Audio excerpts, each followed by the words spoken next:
Reds is back.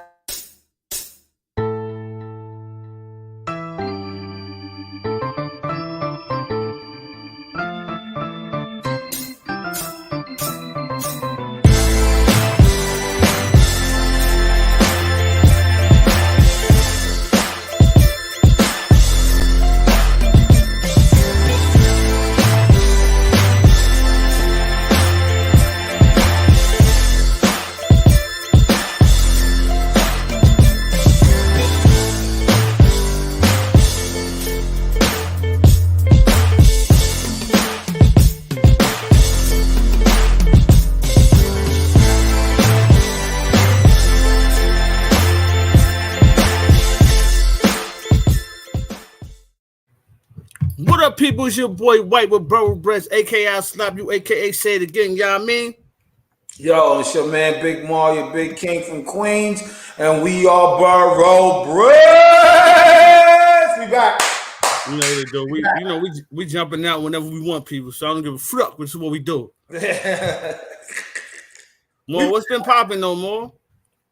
A lot of things been popping. That's why we have to do this show, yo. A lot of things been popping, man. I think I want to definitely do this show. I want to actually start off with Dungeon Family and give out all my regards and condolences to Rico Wade family and Dungeon family.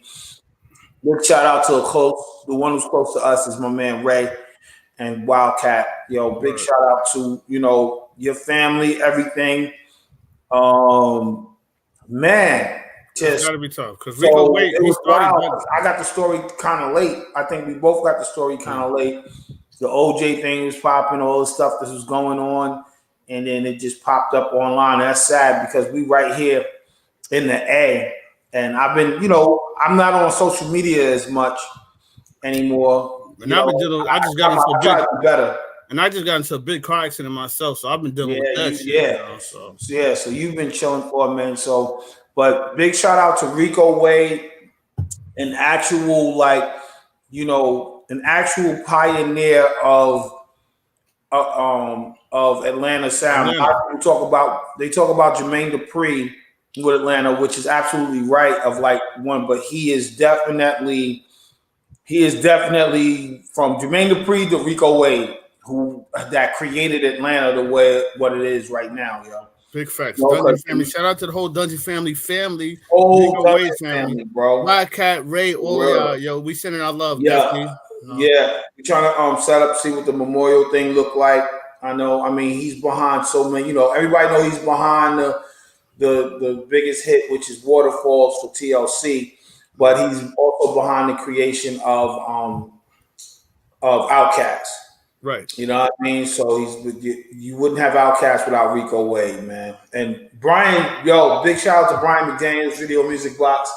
Brian sent me a video the other day with Rico talking, or an interview with Rico, and he was just saying how he was, rolling around. You remember these days, White, with me and you, like just trying to get the crowd right. Right. And he was he was the only hype man for them, and they were all the way in New York City, yo. And this is when New York City was giving no love to anything outside of New York City. And he was just doing his whole, come on, y'all, put your hands up. And he said the only one that had their hands up in front row, hands up, was Biggie.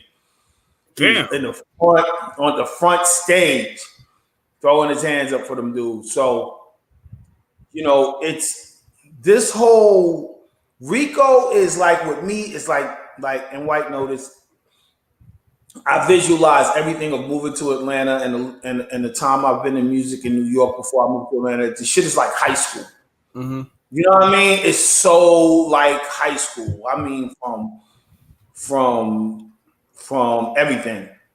And Rico is definitely one of the people that I hung out with a little bit, always bumped into, always gave love, never fronted. Never fronted, bro. So, I don't know what his title, but he was like the president of Dungeon Family, right, or something like that. He was the creator of Dungeon Family. The creator of Dungeon Family. All right. Yeah, he is the head honcho. He's the one that put that team with Sleepy and Ray and him together, and they created the Dungeon Family by bringing in They already had Outkast, but they brought in, they had Cool Breeze. They had a couple of heads that I can't remember. I feel bad because I know them too. Goody Mob, right? Yeah, Goody Mob, and then they brought in Outkast. Yeah, so didn't Dev run with them French and with Nicki? Wasn't Dev with them? I don't know. I might be. Nah, Deb wasn't with them. No, Deb wasn't with them. Deb just got some beats for them, worked around them and stuff. Nah, they basically worked as far as like with TLC.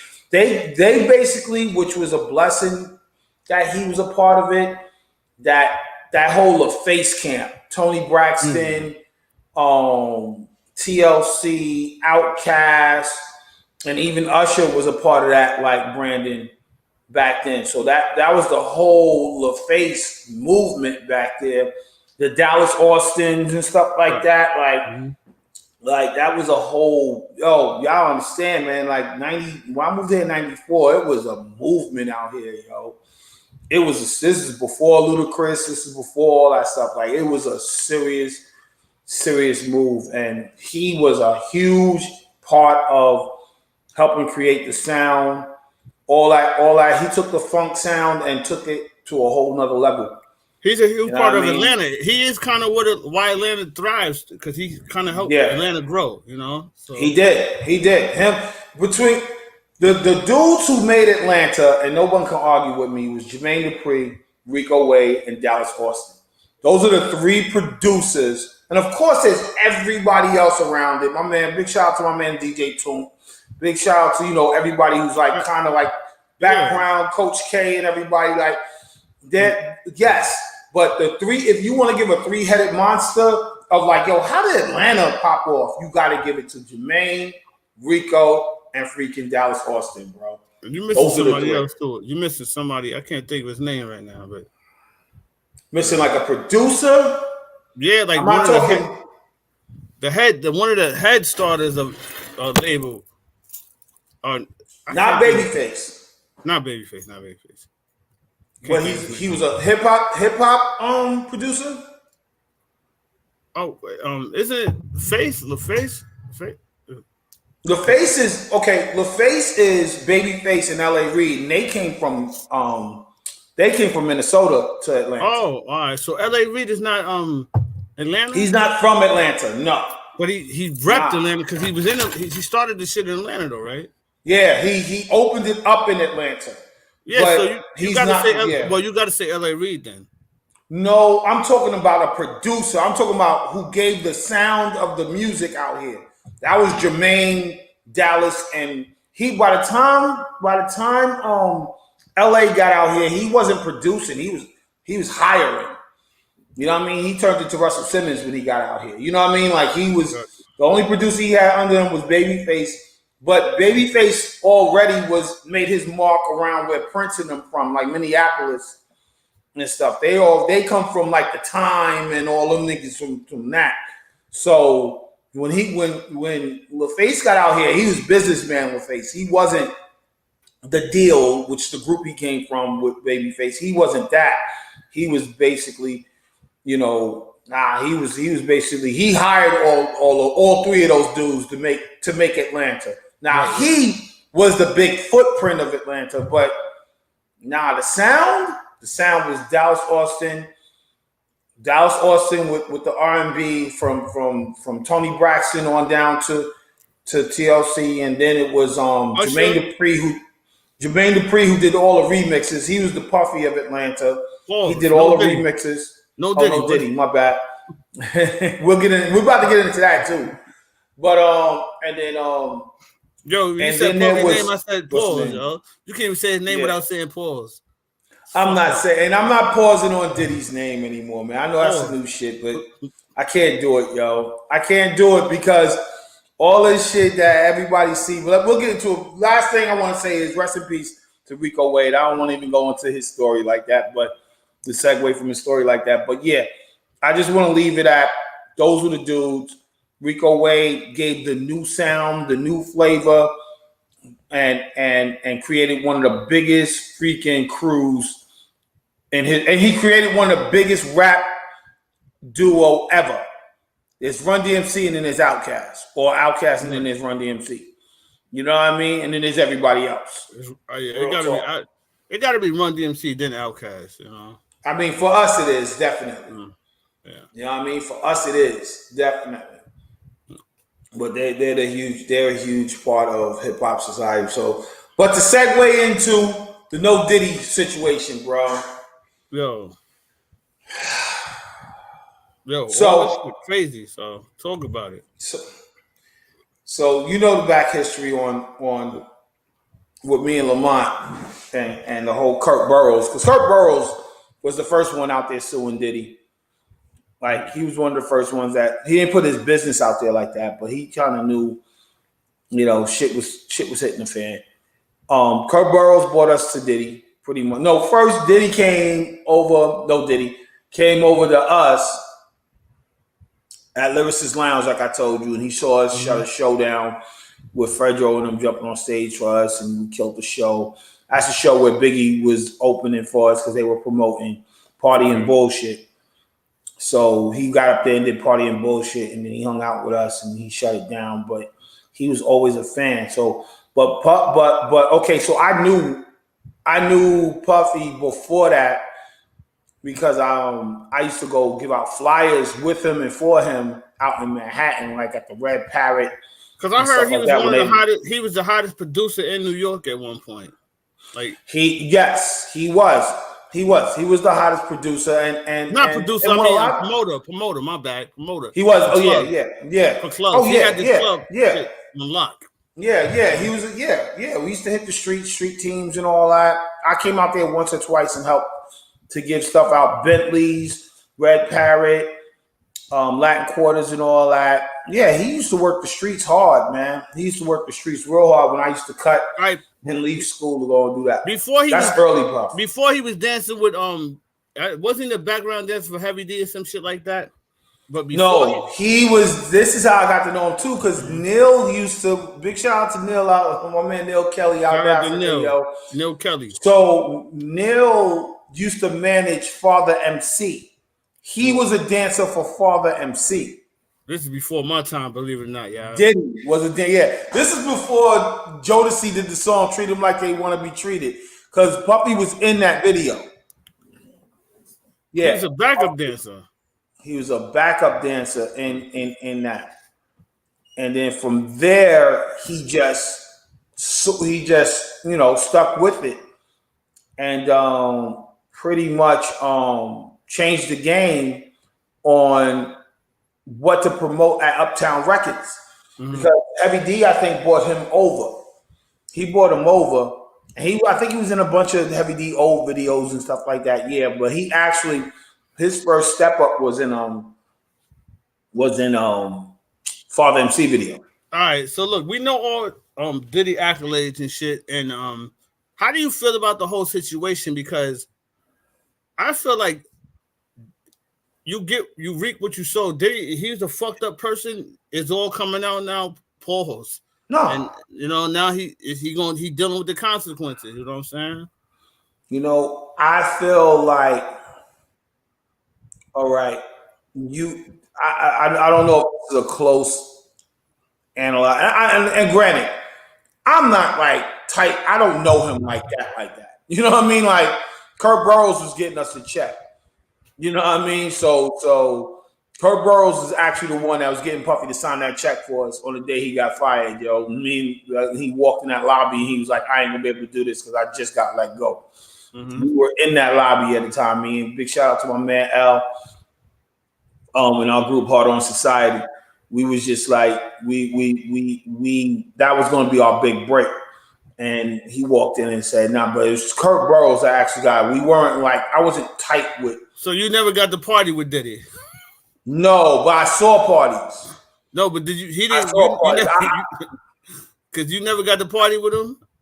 No, I partied with him probably twice. Whoa, you gotta relax. I'm joking right now. Nah, man, no. People taking it out of context, man. No. You do the Cat Williams thing. You know I'm not a big Cat Williams advocator, but one thing he said, you look at you look and be like, that's not for me. You keep it moving. That's how it was. but check it out. It's like this, yo. How I feel about Puffy is how I feel about. I know a lot of niggas who did a lot of dirt in my neighborhood and got away with it. Oh yeah. You see what I'm That was saying? my whole theory on R. Kelly. Like R. Kelly took it to the next level. With you had to be rich. Puffy took it to the next level. Right. Yeah, he did too. You had to be rich. But I grew up in that environment where old niggas is doing fucked up shit to young females. It's sad to say, but they was doing it to fucked up. They was doing fucked up shit like to females. You know, like young. They was older. They had them at they was young. You know, if people told you, yo, it's not cool to be smoking cigarettes so young, and you like fuck that, and we love you, man. We want to tell you that's kind of not cool. We chill with the cigarette shit. Nah, I'm doing this out, and all of a sudden you get older and you get cancer.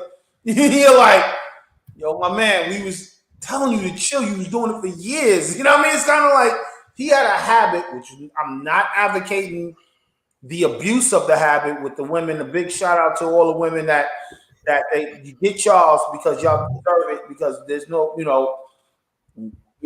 there's no excuse of youth. You know what I mean? Or not knowing or ignorance. You just shouldn't have been taking advantage like that. But at the same time, it's the same with the streets.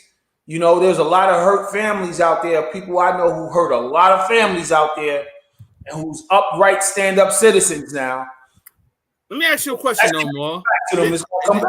This goes back to a lot of shit that Bill Cosby was saying. He was on like mad, like big panels talking about Spanish Fly, and he did it on his couple of his CDs. And we had the fake shit. None of the shit in the hood was real, but we always had Spanish Fly in the bodegas. We'd go buy Spanish Fly. You know how many times our dumbasses put it in a female drink and was waiting for it? All right. I don't know. Yeah, I don't know. If allegedly. I was looking from the background, looking at these niggas like, yo, y'all niggas are stupid as hell. But I'm like, is it gonna happen? And niggas had the fake shit though. But that was the culture back in the days. It was like I said, no excuse. I'm not trying to give no excuse to any of bad shit that was passed on through our generation. There's no excuse. Should have been caught. Should have been chilled, because we all got older and we all got to an understanding that shit was just too much. Yeah, but the thing is, if you get away with it when you're young, and then if you get rich and you live in that lifestyle, it's hard to just you think you're untouchable. You know what I'm saying? It's the power, and it's the money. It's the money abuse. It's the money abuse situation. Yeah. Like we didn't, all those people didn't grow up with anything. Even Bill Cosby, they didn't grow up with anything. No, but being rich and coming from my hood in New York and the Bronx, drug dealers used to come to the high schools, pick up the girls, and leave with them. And them dudes was in their 20s, and the chicks was 15, 16, 14 years old. Everything, you're right. No, you got to understand, this is why people get mad at me with this dude running for president. Like, he's from that culture. Like, he's from the, I'm at the age where I have to knock it now because these kids are trying to get shit right. And I can't get mad at wrong. Not trying to get it right. Yeah, I'm not bigging it up. It was wrong, but people acting like, oh my God, he did this. You goddamn right. And if you were that age, you witnessed it. Either you participated or you ignored it. Or you walked away. Yeah, you ignored it. What happened was what you said. What happened was it was the abuse of it. Like the abuse of it is crazy. Like these kings these fallen kings that we're talking about. It was the abuse of it. The money, man. Money changes everything. That young money too. Getting money young. That's not. And Diddy and even R. Kelly fell into that world where they was untouchable. So the more shit they did, they got away with it. So they was like they could keep doing it. They stopped listening to their note, because you gotta understand, if you look at all these figures, they didn't have enough no men in their team, or someone strong enough to tell them to step back. Because if you look at Bill Cosby, a lot of that stuff, most of those women. At least Bill Cosby was targeting women. Diddy was targeting dudes though. I mean, either or, Rappers. man. Soul, bro. I know, but still, you just. I know, I get it, but rappers, you think that nigga the toughest rapper in the world, and Diddy giving him a drink and taking pictures with him, like, yeah, take that. Oh shoot! No pun like, intended, but relax, yeah. yo. Like that shit's horrible. Like, and what you think about the whole Meek Mill shit too? I mean, I don't.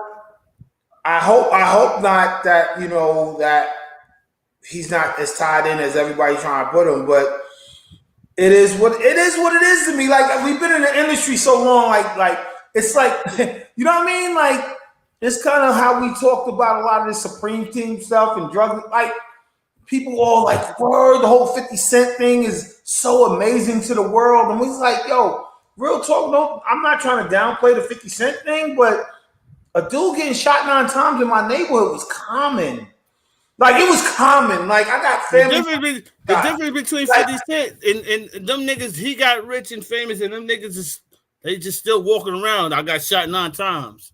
Yeah, but no, they still walking around too. There's a bunch of dudes in my neighborhood like that. No, but 9 times.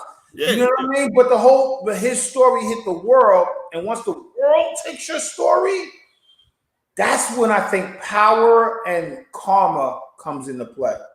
Even though it should come into play in your neighborhood, with your morals in your neighborhood, in your community. But once it comes out your community and it's on display and it's for sale, you know what I mean? Like it's like your story is for sale. It's a certain way that you have to balance your karma after that. And I think 50 just made the mark of balancing his karma of all the shit he was doing on the street to make him more of a stand-up person in this industry. In fact, I think he was the last dude, to be honest with you, that was like, oh, so just don't do that? Okay. All right, cool. Because I almost did that. You know what I mean? Because I was hanging with all of them. But all right, so I'm not going to drink. I'm not going to smoke. Okay, cool. Yeah. You know what I mean? And then all the stuff that he was doing before, he turned it down, and then he found a way.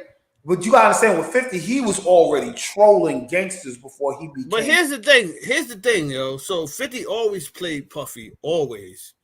Yeah. Everybody did too on the low, but not too hard. Pause. Not too like they didn't go into. It's hard to say word pause. Pause. Yo, but you know what I'm saying? But so like if everybody knew what Diddy was doing, but nobody said shit. Yeah, they just be like, yeah, I ain't going to a Diddy party, and it was inside the industry. But nobody really did shit about it. They knew who Diddy was. Nobody did nothing. We talked about this before. Diddy comes from the 80s. Forget the 90s. Diddy comes from the 80s. He comes from where the Studio 54 days, where when gay stuff got popular. You know what I mean? Where it got popular, where it started infusing. Because in the 70s and 60s, they would kill you for being gay.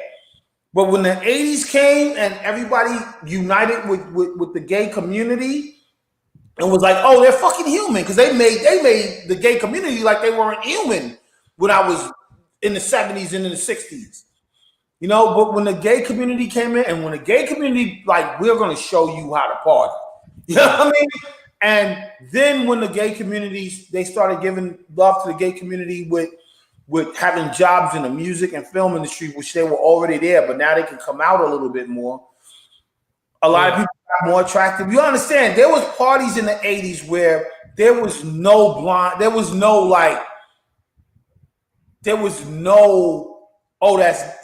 that's gay. You know what I mean? There was a no pause clause. That's what Diddy even said that. But forget all the gay shit, because who cares if Diddy's gay? But the thing, who cares if he's gay? What I'm saying is the trafficking and beating up women and all that shit is what I'm saying. Yeah, but then he took that partying and took advantage of it. You know what I mean? And that's where, no matter if it's a gay party or a straight party or it's blended, I don't care. When you start pushing people to the point to where it's against their will, whether it's gay or not, then it's crazy. I told you, man. I told you this earlier. I was going to make a segment, and I still may do the segment for our channel because I actually just started downloading the pictures for it. But I was gonna do like the power tripping language that got people in trouble. You know what I mean? And when it came out of them, I'm even finding stuff that Harvey Weinstein said. I'm starting to find like real power tripping language that got people in trouble, or we didn't notice, or we let go over our head. And I don't mean to keep bringing this up, but I always bring up like the Dame Dash thing with me and you sitting in the movie theater, and you're my only witness because me and you but me and you spoke on it like right there at that scene when we were there when the Friday it came out. We all went. I was ignorant. I was on Damon Dash's side. I'm like, no. And Damon, I'm sitting there with you, and I'm just like, Damon is calling Kevin Lyles quarter water, and I swear to God, right there next to you, I'm like, oh, this is this nigga's demise right here. Like he's a rat. It may not be right now. And sure enough, it wasn't right then. That was like 15 years later. You know what I mean? But I was so impressed with his getting Rockefeller to where it's going, where it wasn't even there yet with that movie. But just to get it where it is, and then his power came out his mouth. And I'm like, oh, nah, bro, keep it cool. You got billions to get. And sure enough, everybody was like, that's the way you're supposed to do it. That's how you. I'm like, no. Now I was on that. I think Dame Dash was good, but he didn't know when to fall back. You know what I'm saying? But that was all. No, that's all of them. That is Dame Dash. And I don't mean to put him in the same bag as people. Yeah, don't do that. Don't do that. Don't even. No. I'm just talking about the power tripping through the mouth. Dame Dash fall back. He wouldn't consider it power tripping. He would consider it just an argument. But no, when you're sitting there and you have to disgrace somebody to get out of your discussion, nah, bro. And you know you have the power because you sat there and told them they're quarter waters. Like that's when you gotta like rethink your situation. Yeah. And that's the same thing with Suge Knight. That's the same thing with Suge Knight before that. That was the same thing with him. Even before that, as soon as I saw Suge go on that stage, I was so bigging up Suge and the whole California movement until he got on that stage. Yeah, but all right, so everything we talk, I'm not trying to go over tangent. So, do you think what's going on with Puffy is justifiable? Like, you think he's getting what he deserves, or like, how you feel it's the power karma coming back, bro. It's what I'm explaining to you. Puffy did more than the power karma. He did trafficking. He was Bill Cosby and Doom. But here's the deal, though. I'm gonna go back to that. We have people who did worse. It's what came out of his mouth. I promise you. We got people who walk in this earth right now. Oh yeah, but if they get online and you can be like, yeah, I know what it's kind of like the Alpo situation. Look at Alpo. Alpo could have been quiet. Yeah, but fuck all that. I'm talking about Puffy trafficking and like date raping men. There's a deal though. I'm not talking about his crimes. Because we have friends who did crimes too. They just don't like this. It's how you treat. It's how you treat the rest of your journey. You know what I mean? Like you can.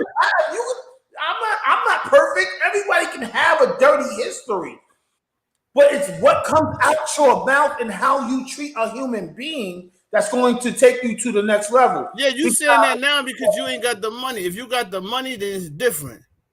No, we know a lot of people with money. Yeah, nigga, fuck the Mets. Even though Moore said the Mets is doing good. What are you? Are you bugging? No, that's what the Meet the Mets said that. Yo, shout out to the Mets. On a run too. We on a little run too, yo. I saw the game out here. Just beat Atlanta, and we just beat Pirates. We beating real good teams, so hopefully we can do that. The Yankees, like you said. We'll see. Y'all always end up where we are at the end. But my point is to you, White, is bro, it's the language. Like, look at all that power that Suge had, bro. And then he gets on stage and people like, damn, You $100 million man. You just put Cali, the sound of Cali, like on the map. And I think what you're saying is true, but the thing is, like, when you're doing a lot of fucked up shit, like R. Kelly and Diddy and them, like, it ain't about the fucking mouth. It's about pause. It's about what they got shit on him. No, they do. They do. But the more you yell, the more you diss people, the more that shit's gonna catch up to you. It's gonna catch up to you. If you going around setting, yeah, man, you can't. Like with Suge Knight. Suge Knight was beating up people in his office. We really didn't know about. Of course we knew about some stuff like that because we knew behind the scenes. But when he did that at the Source Awards, it brought more attention. Man, fuck that. That's gangster, yo. But trafficking and you got to think about it. The Harvey Weinstein shit, all that shit. Them niggas. The Kevin Spacey? What's the nigga name, yo? All of it. All of it. Yeah, them niggas. All of it. Bill fucking Cosby, nigga. All of it. It's horrible. Everybody wanted to be. All y'all wanted to be a kid on his knee when he was bouncing the kids on his knees, yo. So don't act like that. Oh yeah, I did that. I stopped doing that with my kids. Right? You thought it was good. Everybody did that to their kid because it was like Bill Cosby did it. I'm gonna do it. Big shout out to ladies of iTop. What up? What up, RP? Good looking out. You know. Yeah. But my point is this, White. My point is like you already got karma coming up on your ass because you did dirty shit. You don't have to add it with, because you see Puff was trying to clean it up with changing his middle name to Love and all that other stuff. He was trying to clean up at the last minute. But see, with Puff, it's so much other stuff with the pneumonia deaths with Heavy D and Kim Porter and Biggie, Andre Tupac, Harrell. nigga.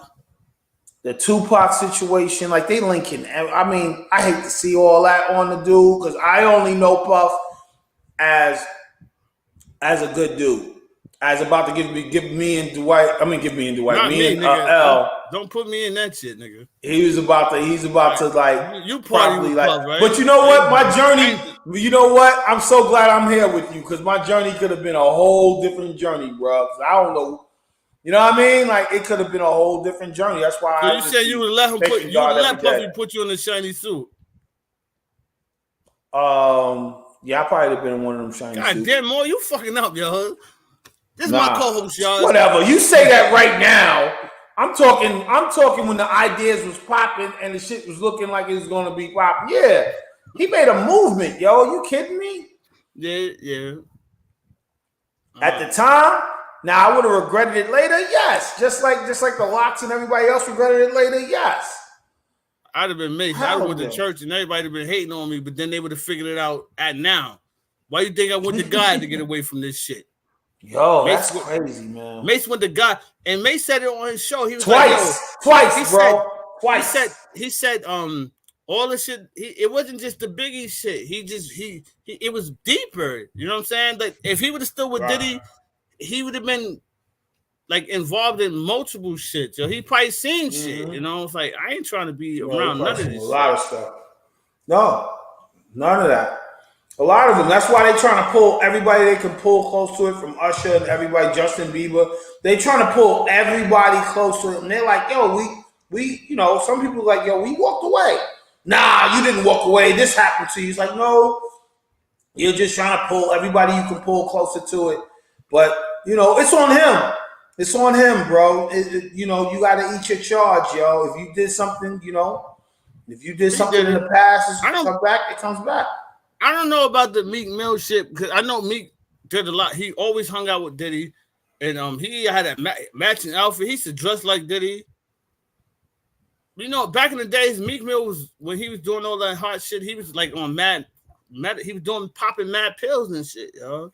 Well, Diddy was a big influence. Let's not talk about Diddy like he was some lame. He was a very big influence to Rick Ross' career, French Montana. He got that box nigga, y'all. But Diddy was too. Big shout out to Sugar J. What up, Sugar J? What up, Sugar J? Shout out to RP to Black Rob. He had Black Rob and shit too. Black Rob. And that's another thing, bro. all that shit lingering around him from Black Rob. I mean, to Puffy Mac. he fuck with a lot of gangster shit, but that don't mean shit. I know, but just when you see a lot of death like that around somebody, bro, that shit gets crazy. From Biggie to Craig Mack to Black Rob. I mean, he doesn't got not if you fucking like numbing yourself with doing all the sick shit he was doing, yo. Like, and see, I'm not allegedly, yo. Allegedly, I'm not. I pray that he didn't. I don't know why, but but like I said, I met Puffy. I didn't meet him in that light. Like I did not. Like I had no idea. I never got to get cool with Puffy. I'm kind of glad I didn't get cool with him. Really good dude. Really was cool with us. Really was like, when I met Big, and this is early though. When I met Big, this Big was like, nah, if he's trying to put y'all on, go ahead and do it. Blah blah blah. I mean, I should have told Lamont to come on this show. I believe Diddy started that shit after Big and after all that. Like, he went through mad shit before he became that party type nigga. He always partied. Yeah, he did. He took it to the next level because he did. Regular. I didn't want to believe all the Pac shit until they started putting pieces together. Didn't want to believe that. You know what I mean? The Quad Studio stuff. I've been in that Quad Studio so many times, bro. Like the Quad Studio situation, like I didn't want to believe it. But you know what? All I can say is like I'm trying to keep the conversation as not kicking him while he's down, but he's down, and hopefully. I just want to say big prayers out to everybody who got hurt in his situation. Forget everything else, man. If that dude hurt you, a big prayers to you from Cassie on down. Like, y'all did not deserve that, to go through that, and shit will be dealt with. You know what I mean? And big shout out to Puff. Hopefully that you can get all that shit straightened out and you can get that done. But to all the victims, man, who because it's not only Puff, it's so many people in the game who dragged victims through this music business, yo. Puff is just the billionaire that got caught out there, yo. Once he argued with once he tried to go at Ciroc, that was it. That was that was his downfall. Them niggas made that was the downfall. That was his downfall, more. Once he went at Ciroc, that's it. Yep. That was it. So big shout out to, I don't like, people's mess, neighbors' mess. I don't like, especially when they were good to me. Like I hate to do it. But hopefully, everything gets straightened out. If he has to be responsible and accountable for all the shit he did in the past, just like all of us. No matter what, no matter how much we run from it, if we hurt somebody in the past and we walked away like, yeah, whatever, and they seen us now. So now think about it. Now you on social media and it's like, that's the dude that used to rob me every day. That's the dude that ruined my life. I get it. I confronted people that I thought I was cool with, and they was like, "Nigga, fuck you. You used to bully me." I'm like, "God damn, you still think about this shit?" No, seriously, because think about it. Like to go back to what I was saying. When you get a certain amount of power, like with Puffy with that cheesecake thing, that was his power prop. That was his power trip that we laughed at. You know what I mean? Like you said, Dave Chappelle even made a skit on it with Cambodian breast milk. You know what I mean? Cambodian breast milk, yo. You know what I mean? So we overlooked it. The Suge Knight, we overlooked it. Like you said, the jokes with Bill Cosby, the Spanish fly jokes, we overlooked it. Right. I mean, but that was growing up in our era. That was it. And I watched that Bill Cosby documentary, and I'm like, this shit is weird and eerie, but he talking the shit that we grew up around. Like that was it. That was you know what I'm saying? And like I was telling your cousin earlier, I was calling you, I called my wife a cop.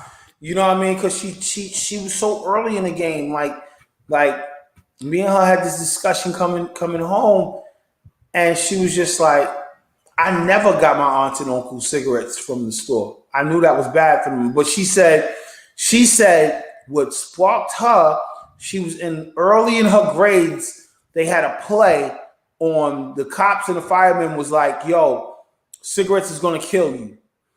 and she said it stuck with her from like early in the grade, so she never got cigarettes and stuff. I was like, you were early in the game. I was like, because I kept getting cigarettes and freaking beers and shit. Well, I ain't never smoked cigarettes, but I did beer to every. But we didn't. But it was in our culture. I was like, Janaea, that wasn't common. You wasn't a common kid. It was cigarettes was in our culture, and it wasn't like that's. But nah, I ain't never fucked cigarettes either though. I ain't never. No, we didn't. No, we didn't as kids. But we weren't like.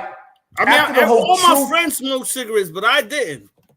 But here's the deal. Before the whole cancer Surgeon General thing came out, we didn't care. You know what I mean? Like we didn't really notice the badness of it until we got older and was like, oh shoot, I'm losing people on this. Yeah. You know what I mean? And then it was like, man, I can't do this anymore. You know, so the whole thing is when you hurting people, you getting older. Now they're all older. It's kicked in. In fact, all these people from Suge Knight to Puffy to Bill Cosby to R. Kelly did so many good things for people's lives. That shit is getting blanket, nigga, because you sat there and you never told them that cigarettes was bad. You kept giving them cigarettes. You know what I mean? Like, fuck it, keep smoking. I want to keep making money. It's about look, Puffy's like, how old is this nigga? Like 56 or something like that? Yeah. Like so 56, yeah. The thing about him is I don't think he did mad shit for people in the community, but like R. Kelly, I don't think he's never slowed down. Cause if the shit that he's into, he probably just was doing it forever because he's rich. He thought he'd never catch up to him. That's it. And I don't know. That's all of them, White. That's all of them. They just didn't. They were so big, and that's the problem. They did so much good for people. They thought that was their karma. That was, again, it goes back to the Bill Cosby. It's really not the Spanish fly thing he said that messed him up. It's when he started dissing us on stage. Pull your pants up and this, that, and the third. My black people looking crazy. Yo, you're power tripping out your mouth, bro. Bring that back in. As soon as he did that was it. Once he started tripping, that's when everybody started going at him. That's when Hannibal Buress was like, fuck Bill Cosby. And because he's power tripping, you're a billionaire. A lot of people think it's because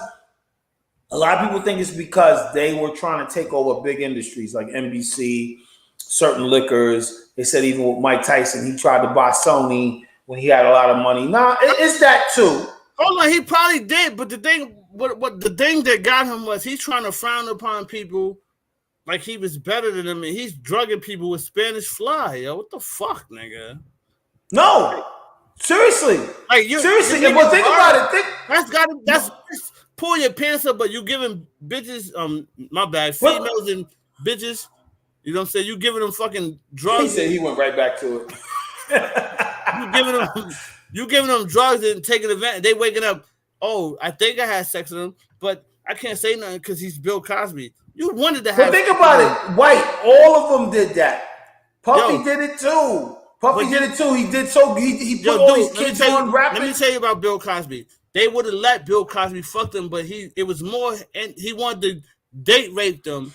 It made it interesting in him to do that, but he could have fucked them without doing that. He did it because he was a sick dude. Niggas rich and famous, but he's still date raping them, yo. They in his house they going dolo, like 30 fucking women go to his house dolo 3 a.m. Oh, I just wanted to go hang out. Get the fuck out of here. But here's my point. Then shut the fuck up. Just shut up. Stop talking about Spanish Fly and your freaking comic stuff. And don't get up there thinking you're better than everybody because now you're a billionaire. Like, stop. You have a bad history. That's all of them. That's all. I'm not saying who has the worst. I'm just saying like R. Kelly. R. Kelly started thinking he was above the world, bro. No, fuck R. Kelly, yo. He in videos fucking 14. R. Kelly's horrible. Bro, it's what my point is that horrible and power tripping is not good. Same with Suge Knight. You were stomping people and making dudes walk around in their underwear and shooting and shooting people in the fucking like, bro. And then you want to get on stage and be like, yeah, I'm the man. And we know you $100 million man already. Come on, man. Like you doing too. You power tripping, bro. You power tripping, yo. Stop. You power tripping. Relax. Do you understand how many thugs did this before him? Like the Gene Griffins. I don't even put Gene name out there like that, but he's dead. God bless his soul. But people of the thugs of the Barry Gordy days and Gene Griffin days who did all this stuff, but didn't have to go on stage and say they did it.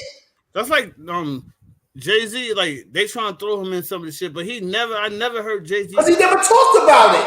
Go out of pocket about anything. Because he never glorified it. Puffy glorified his parties. Well, low key, he's going around daddy and all. Yo, bro, sit back, relax, stop. Everybody else, stop. I know you trying to be honest. It's easy to say if you a fucking millionaire, damn near billionaire. It's easy to say because if you rich and everybody fall at your feet, I mean, shit. But you need a no man. You need a no man. It's not easy, right? Especially when you getting money early. That's like that episode of freaking with Ja Rule in the My Diary thing before 50 really put his foot on his neck. His security guard was sitting there in the episode. He wanted to make clapback. He said, "Don't make clapback, bro. Just don't answer him. Just make good music. You make good music. I promise you, if you be quiet and just keep making good music, he'll just look like a bully, bro. That's it. Never work. He's still bullying Ja Rule to this day. This is what I'm saying. But if he would have been quiet, he would just look like 50 Cent would have just looked like a loudmouth person.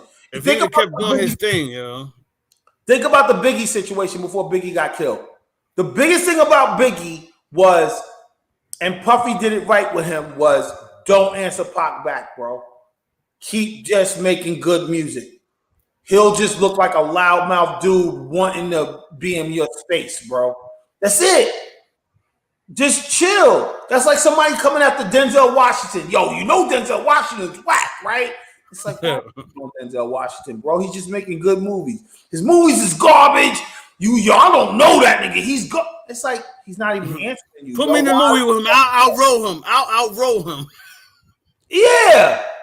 It's like, yo, but all the people that were stayed quiet, that's why we're about to talk right now about it, which segues me into like Drake. To go into the Drake situation. Mm-hmm. Okay, you answered back. Cool.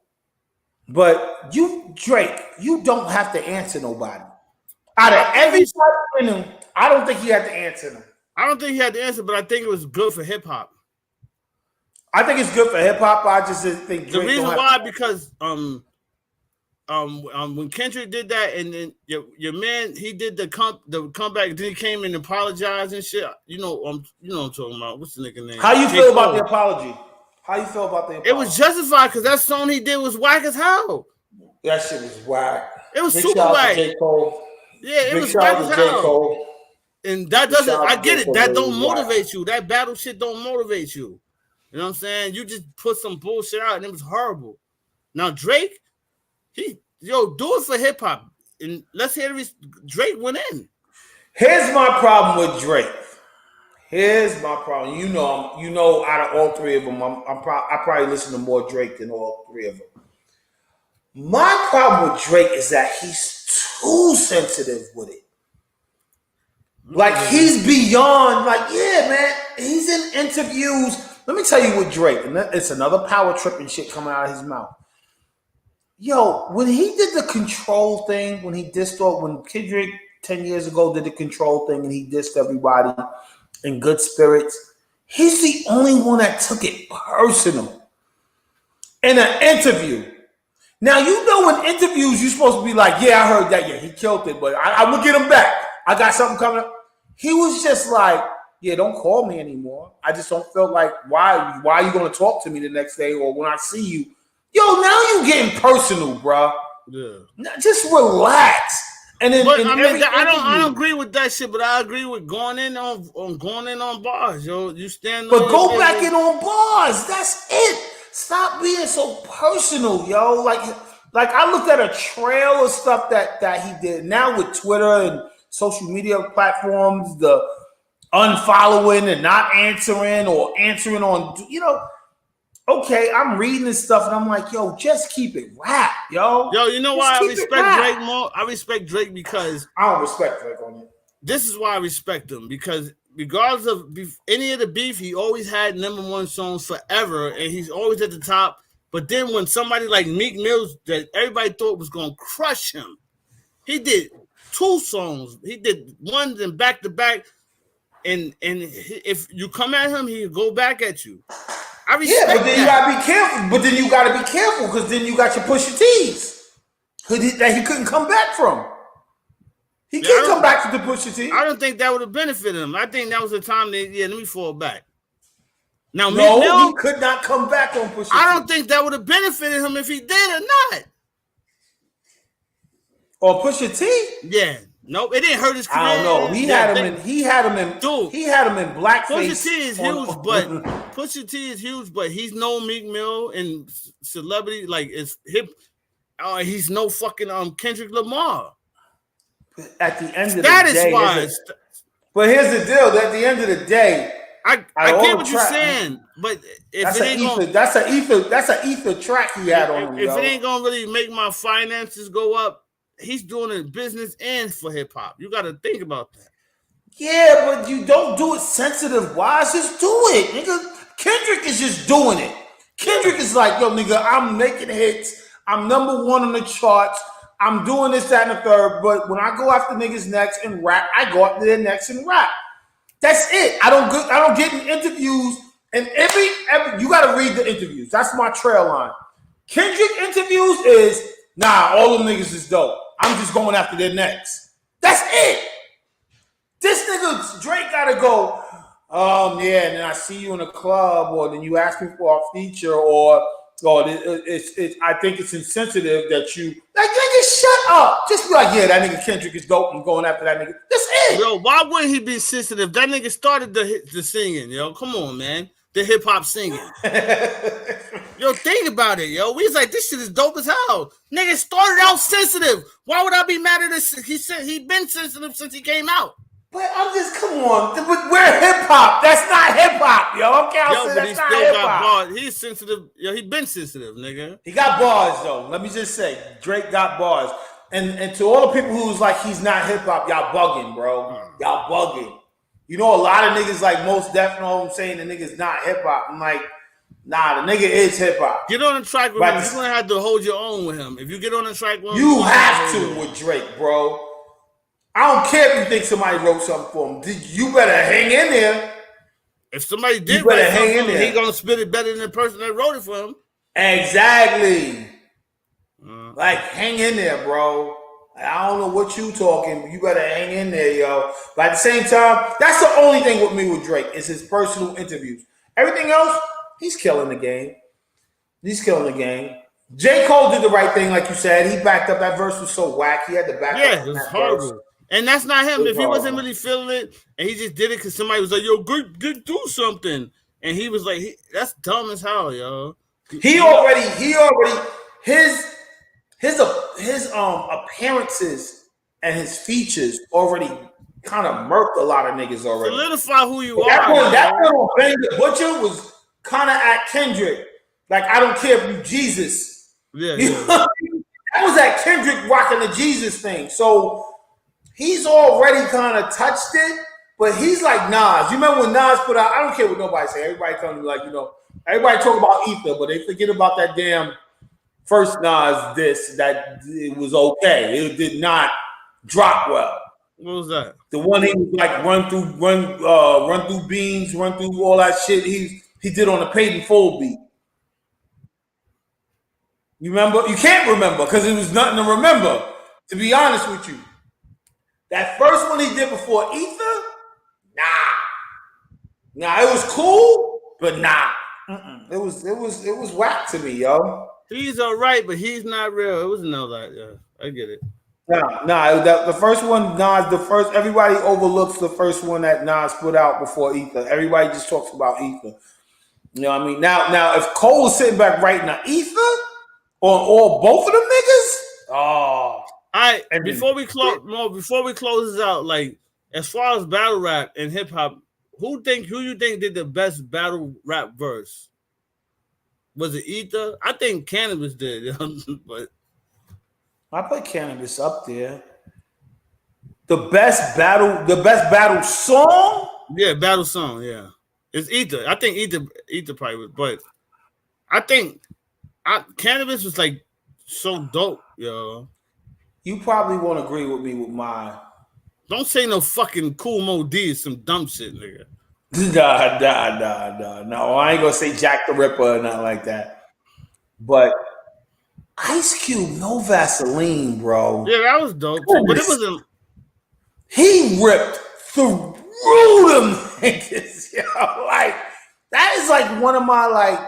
Everybody was like, it actually touches the Ether to me, kind of. No, man, Ether was on some other shit, man. I don't know, man.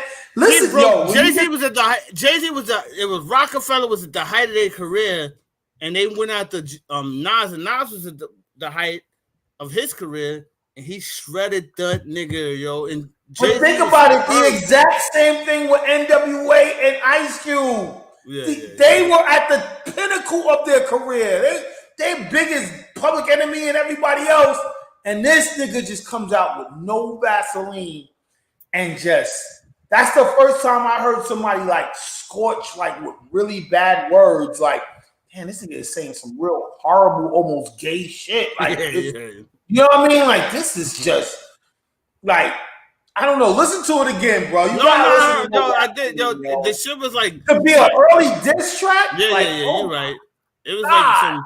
It was personal and it was like dissing, like it hurt your feelings though, especially if he was talking about you. That shit was like wow. Yeah, then like people talk about Hit 'Em Up with Tupac. No Vaseline is how I feel about people. How people feel about Hit 'Em Up. I feel like that about No Vaseline, like because he put the words together so much better. Yo, Hit 'Em Up was more of a song to me, more than a battle song, yo. I didn't even look at it like he's dissing Biggie and Puff. I swear to you, it's like a regular dope song, yo. Like, it's just weird. Really, because it's weird. Because you know why? Because he didn't say nothing to really trigger you. It was everything that he was already saying on the camera outside of that damn booth. It was like it's like, yo, dude, you're saying everything you already yelled in the camera not too long ago. Like you didn't say nothing. I fucked your wife. Yeah, you said that in the interview, bro. Like you already said that in the interview. Yeah. What's different? He didn't get in there and articulate. He actually has a better diss song on the Killuminati joint with Hail Mary on it. Yeah. He has a way better articulate diss song on there. I forget what it was, but the shit sounds so much better. That's what I'm saying. Like Hit 'Em Up was like more of a party song, nigga. It was. It's almost like a Busy Bee song, yo. You know what I mean? For real, God bless your soul. But it's like, this isn't enough. Fuck your wife. It's like, yo, it's like I could have got my 12-year-old to freaking write that. You know what I mean? Like, yeah, we was in the moment because he was dissing Biggie and Puff. That's what it was. Tupac. That's it. We was in the moment, and the beat was, and the song was dope though. But it was just like, yeah. I even thought the beat was like, since he was ripping off Get Money, it was okay. You know what I mean? It was just like, Get Money. It was like, okay. But then at the same time, I just don't think and the thing about it, it's not like he was Eazy-E or somebody who couldn't write. We heard.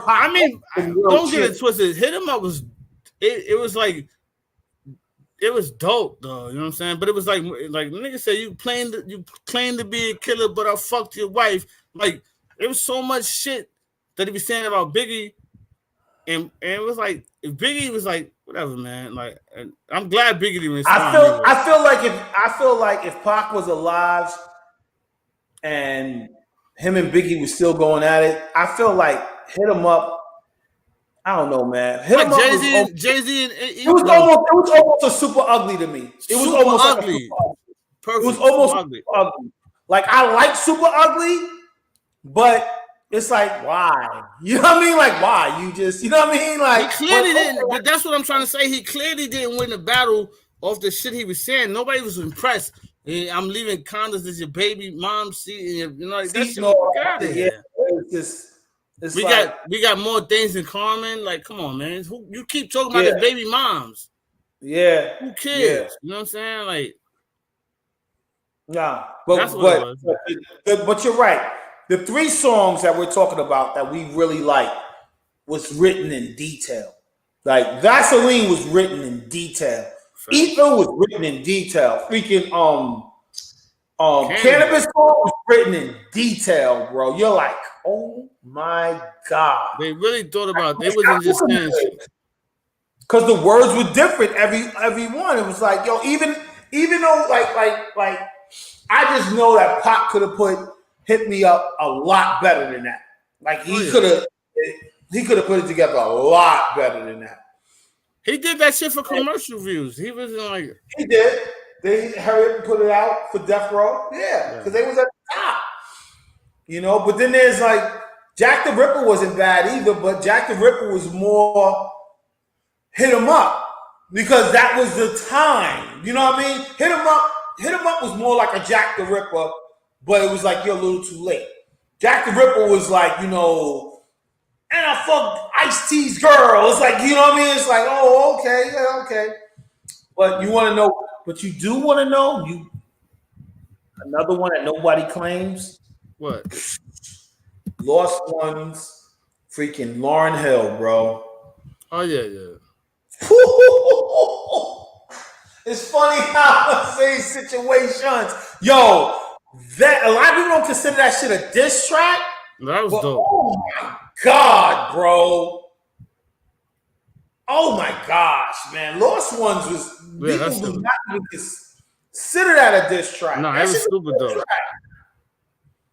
She broke that shit down, bro. Yeah. Now you lost one? Oh, yeah, it was dope. But all right. Well, I think we talked about. Big shout out to the Mets. I'm not shouting out the Knicks because I'm a Brooklyn fan, but big shout out to the Mets. Oh, the game, is it on or is it over? I don't know. Did it? Hold on, look it up. You got your phone? No, I gotta check it out later. I think it was on today, like I said. I'm about to go in and it came on at 6, I think, today. No, tomorrow at 6. Oh, all right. Tomorrow. All right. Yeah. All right, yo, Mo. Well, we about to sign out this biatch, you know what I'm saying? All right, my dude. Hey, so let me make an announcement real quick. Big shout out to Dat Feeling. We are not with Dat Feeling anymore. We're still going to have our intro, a little something. We're moving on to a new company. We will announce the new company. We're going to bring the person onto us. That's putting us on another network. But big shout out, big love, peace to the dudes who, you know, helped us out. You know, my man Black over there, you know, my man to my man MRK, everybody, you know, just all the love out to Dat Feeling. Thank you for having us. But we're gonna do another big announcement from Borough Breads on a new network, yo. And this is a really huge step for us coming in the future. We'll give you the date and stuff coming up. But Borough Breads is back. We're gonna do what we do. We're gonna have a lot of changes with our stuff too. And Game Mothers is about to be taken off too, also. So it's gonna be a big year for us, man. So I just want to announce that real quick, right before we get on. Big facts, yo. Once again, it's your boy White from Borough Breads, Boogie Down. You know what it is. And it's your man, Big Mar, your Big King from Queens, and we are Borough Breads. Signing off, bro. And we out.